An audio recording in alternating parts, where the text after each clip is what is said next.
Good morning students. कल हमने lesson read किया था बाजार दर्शन, जो कि जनेंद्र कुमार जी के द्वारा रचित है।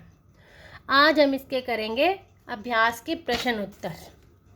नंबर 1 क्वेश्चन, बाजार का जादू चढ़ने और उतरने पर मनुष्य पर क्या क्या असर पड़ता है। उत्तर, बाजार का जादू चढ़ने और उतरने पर मनुष्य पर निम्न असर पड़ता है। नंबर 1, जब बाजार का जादू चढ़ता है तो मनुष्य उसकी ओर उसी प्रकार खिंचा हुआ चला जाता है जिस प्रकार चुंबक लोहे को अपनी ओर खींच लेती है, वैसा ही बाजार का जादू मनुष्य को अपनी ओर खींच लेता है।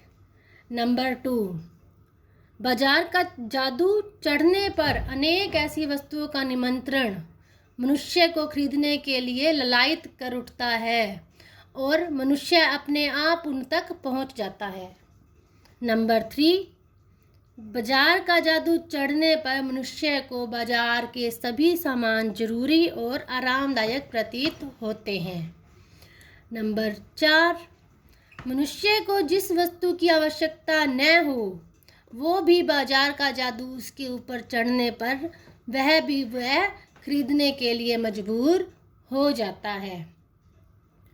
नंबर 5, अब बाजार का जादू उतरने पर मनुष्य को ऐसा आभास होता है कि जो आरामदायक वस्तुएं उसने अपने आराम के लिए खरीदी थी वे सब आराम देने की अपेक्षा उसे दुख पहुंचाती हैं।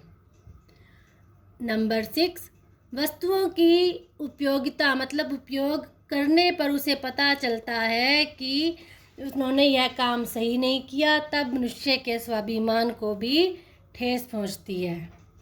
नंबर 7, अधिक वस्तुएं खरीदने के कारण मनुष्य स्वयं को अपराधी महसूस करने लगता है। इस प्रकार बाजार का जादू चढ़ने और उतरने पर मनुष्य पर ये असर होते हैं। प्रश्न नंबर 2, बाजार में भगत जी के व्यक्तित्व का कौन सा सशक्त पहलू उभर कर आता है?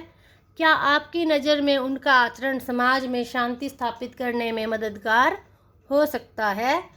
इसके अलावा इसे दूसरी तरह से भी लिख सकते हैं, अथवा भूमंडलीकरण के इस दौर में भगत जी जैसे लोग क्या प्रेरणा देते हैं? आंसर, बाजार में भगत जी के व्यवहार से उनके स्वाभिमानी, निश्चेष्ट, आत्मसंयमी, मितव्ययी मतलब कम खर्च करने वाले, दृढ़ निश्चय आदि विशेषताओं से परिपूर्ण व्यक्तित्व सामने आता है। भगत जी एक स्वाभिमानी और निश्चेष्ट प्रवृत्ति के व्यक्ति हैं। निश्चय मतलब बेमतलब की चेष्टा नहीं करते, उन्हें जो चाहिए उसी को ही लेने की चेष्टा करते हैं। जिन्हें बाजार का आकर्षण, सौंदर्य, चहल पहल, बड़ी बड़ी दुकानें अपनी ओर आकर्षित नहीं कर सकती और न ही उनके स्वाभिमान को डिगा सकती है। वे आत्मसंयमी और मितव्ययी पुरुष हैं, मतलब वे अपने आप पर कंट्रोल रखते हैं और कम खर्च करते हैं। धन की कमी, चाहे उन्हें धन की कमी नहीं है, फिर भी वे बाजार में फिजूल खर्ची नहीं करते, केवल उतनी ही वस्तुएं खरीदते हैं जितनी उनकी आवश्यकता है और वो भी केवल अच्छे मूल्य में खरीदते हैं। ऐसा नहीं है कि अगर वो ज़्यादा खरीदेंगे तो अगर वो कम रेट में मिले तो वो ज़्यादा खरीद लेंगे। जितनी चीज़ उन्हें चाहिए वो उतनी ही खरीदते हैं। बाजारू आकर्षण में फंसकर धन को नहीं लुटाते, अपना धन व्यय नहीं करते। हाँ, हमारी नज़र में उनका आचरण समाज में शांति स्थापित करने में मददगार हो सकता है। जिस प्रकार शांत, निश्चेष्ट और संयमी, कंट्रोल पूर्वक भगत जी का आचरण है और जैसे वह बाजार के आकर्षण और सौंदर्य को देखकर उससे जरा भी मोहित नहीं होते, इसी प्रकार यदि आज का हर व्यक्ति उपभोक्तावाद और बाजारवाद के समाज में स्वाभिमान, संयम और मितव्यय और दृढ़ निश्चय से अपनी आवश्यकता के अनुसार वस्तुएं खरीदे तो वह समाज में शांति स्थापित कर सकता है।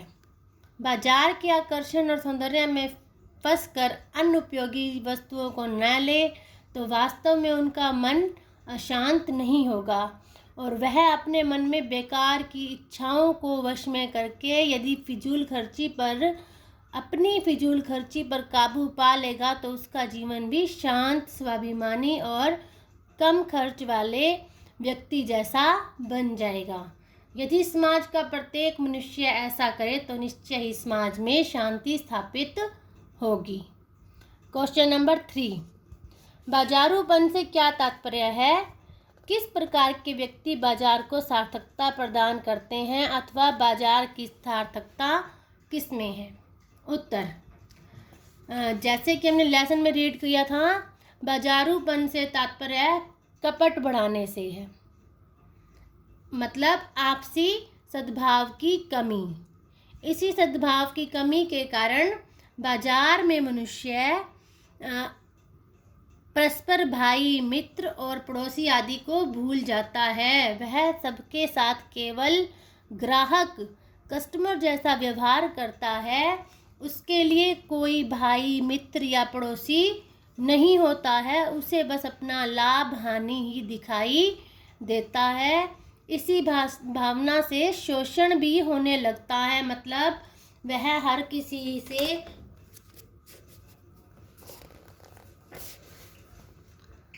अधिक दाम लेकर बेचने और खरीदने जैसा काम करने लगता है। जो व्यक्ति ये जानते हैं कि वे क्या चाहते हैं और उन्हें किस वस्तु की आवश्यकता है, ऐसे व्यक्ति ही बाजार को सार्थकता प्रदान कर सकते हैं। ये लोग कभी भी परचेजिंग पावर के गर्व में नहीं डूबते। इन्हीं लोगों को अपनी चाहत का एहसास होता है, जिसके आधार पर बाजार को सार्थकता प्राप्त होती है। क्वेश्चन नंबर 4, बाजार किसी का लिंग, जाति, धर्म या क्षेत्र नहीं देखता। वह देखता है सिर्फ उसकी क्रय शक्ति को। इस रूप में वह एक प्रकार से सामाजिक समता की भी रचना कर रहा है। आप इससे कहाँ तक सहमत हैं? उत्तर,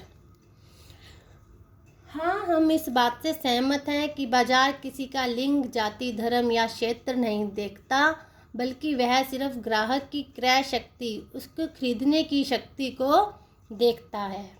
बाजार ही एक ऐसा स्थान पर है जहाँ पर हर जाति, धर्म, लिंग के व्यक्ति जाते हैं, लेकिन वहाँ पर किसी को भी धर्म, जाति के आधार पर नहीं पहचाना जाता, बल्कि प्रत्येक जो भी व्यक्ति वहाँ जाता है, निम्न, उच्च, अमीर, गरीब, सबकी पहचान एक ग्राहक के रूप में ही होती है।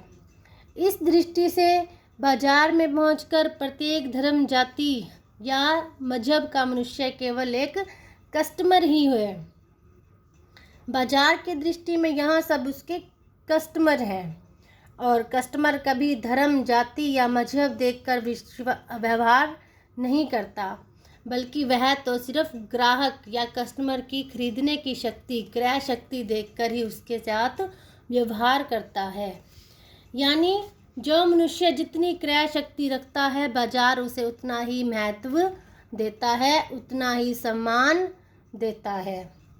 इस प्रकार बाजार एक प्रकार से सामाजिक समता की रचना कर रहा है, जहाँ प्रत्येक धर्म, जाति, मजहब, अमीर, गरीब, निम्न, उच्च पहुंचकर केवल एक ग्राहक ही कहलाता है। धन्यवाद। Yes, now I think you understood the question answer. But if you have any doubt and any problem, then contact me. Thank you.